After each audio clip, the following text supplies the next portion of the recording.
साथियों, आज सुबह से बड़े पत्रकारों के फोन आ रहे थे कि अरे अमित शाह जी ने इंटरव्यू दे दिया, आपने देखा या नहीं देखा। हमने कहा माफ कीजिए, हम अमित शाह जी का इंटरव्यू नहीं देखते, हम मोदी जी के मन की बात नहीं सुनते, लेकिन आप हुक्म करिए, क्या सेवा कर सकते हैं। बोले साहब कुछ सवाल पूछने। हमने कहा आइए। तो बोले अमित शाह जी ने आज नैतिकता की बात की। हमें बड़ी हंसी आई कि कोई कसाई शाकाहार की बात कैसे कर सकता है, लेकिन चलो कर दी। अमित शाह जी कहते हैं कि ये जो 130वां संशोधन है, जो नया कानून है, इसके दायरे में प्रधानमंत्री जी भी आएंगे। अमित शाह जी 11 साल में भारतीय जनता पार्टी के या आपके एनडीए गठबंधन के कितने मुख्यमंत्री, कितने मंत्री, कितने लोगों पर आपने रेड डाली, ईडी ने, सीबीआई ने, कितने लोग गिरफ्तार हुए, एक भी नहीं हुआ।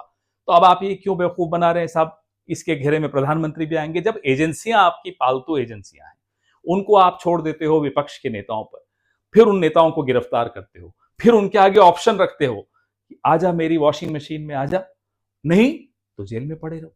यही इस नए कानून के तहत भी आप करने वाले हो। 30 दिन तक जेल में रहेगा, 31वें दिन आप ये दो ऑप्शंस देंगे, वॉशिंग मशीन या जेल। वो अगर वॉशिंग मशीन में आ गया तो आप खुद अमित शाह जी लाव लश्कर लेके तिहाड़ जेल में उसको लेने चले जाएंगे। तो नैतिकता की बात आप मत कीजिए, शोभा नहीं देता।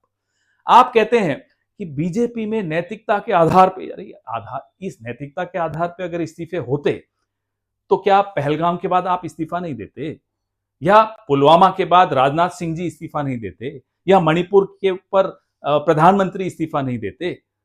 रेल मिनिस्टर को छोड़ दो, तो कई बार इस्तीफा दे देना चाहिए था उनको, लेकिन नहीं दिया ना। बीजेपी में मॉरल ग्राउंड्स पे इस्तीफे नहीं होते, इमोरल ग्राउंड्स पे इस्तीफे होते हैं। कहां है धनखड़ साहब? हमें बड़ी चिंता है उनकी सुरक्षा को लेकर भी हम सब में बड़ी चिंता है। मॉर्निंग वॉक पे जाते हैं यानी हमें नहीं मालूम। जिस रहस्यमय तरीके से उनका इस्तीफा हुआ, फेयरवेल नहीं दी गई, जिस रहस्यमय तरीके से वो अब गायब हैं, दिखते नहीं हैं, जिस रहस्यमय तरीके से अब वो चुप हैं, बोलते नहीं हैं, क्यों, कहां है वो? ये वो शख्स जो हर मुद्दे पे बोलने की आदत थी, जिन मुद्दों पे नहीं बोलना चाहिए था एक उपराष्ट्रपति को, उस पर भी बोलते थे, आज वो गायब हैं, आज वो चुप हैं। अमित शाह जी जवाब दीजिए, देश जानना चाहता है कि उपराष्ट्रपति जो थे वो कहां हैं। अमित शाह जी ने एक और बात कही, हंसी भी आई।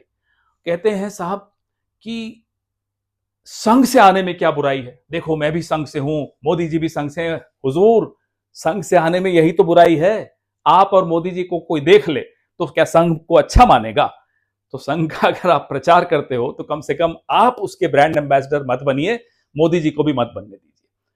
अमित शाह जी ने एक अजीब सी बात कही, बड़ी अटपटी बात कही, बचकानी भी है। कहते हैं कि साहब सलवा जुड़म के खिलाफ जिस जज ने जजमेंट दे दी, उस वजह से नक्सलवाद से हम नहीं लड़ पा रहे। अमित शाह जी, आप गृह मंत्री हैं, अपने ही मातहत जो सुरक्षा एजेंसीज हैं, आप उनका अपमान कर रहे हैं कहकर कि उनके बस की नहीं है क्या नक्सलवाद को खत्म करना।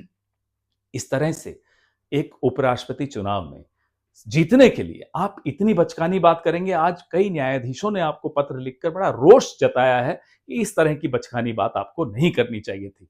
हाँ, आप कहते रहिए मैं संघ से हूं, मोदी जी संघ से हैं, हमारा काम ही कर रहे हैं। अब ये आप दोनों को देखकर अब कोई संघ में नहीं जाएगा। जय हिंद।